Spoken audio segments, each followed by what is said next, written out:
Дури за 20% е зголемен бројот на туристи и ноќевања во Македонија во првите 4 месеци од оваа година. Според премиерот Христијан Мицкоски, тоа значи повеќе пари за граѓаните, угостителството како и услужната дејност. Како што истакна тој, оваа година се очекува уште поголемо засилување. Добар податок во смисла на тоа дека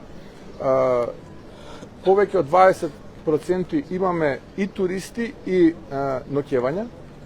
Тоа значи повеќе пари за граѓаните кои што нудат услуга на овие туристи, и тоа значи дека ако просекот е негде околу 800 евра дека секој од нив оставил надвор од аранжманот, тоа се навистина стотици милиони евра кои што ќе останат тука, кај нас во угостителството, во услужната дејност и така натаму и така натаму. Очекуваме засилување уште поголемо. Обидот да директно преговараме со туроператори е успешен. 40.000 туристи од Западна Европа веќе престојуваат тука, во вкупен број зборувам. Тоа се негде околу 160.000 ноќевања. Премиерот Мицкоски потенцираше дека оваа година се очекува над 1,5 милиони туристи, што го доведува фактот дека бројката е поголема во споредба со ланската година, кога имало 1,2 милиони.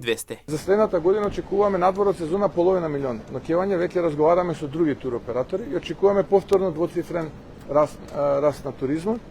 Влијае и на бруто домашниот производ, влијае на економскиот раст на државата. Минатата година имавме 1,2 милиони туристи, оваа година очекуваме до 1,5 милиони да дојдеме. Минатата година имавме 3,5 милиона ноќевања, оваа година очекуваме до 4 милиона ноќевања минимум да дојдеме. Инаку ако продолжи вака, туризмот ќе донесе уште повеќе гости, повеќе пари, повеќе можности за сите. Македонија станува посокуваната дестинација за многу странски туристи, а тоа е добра вест за економијата во државата.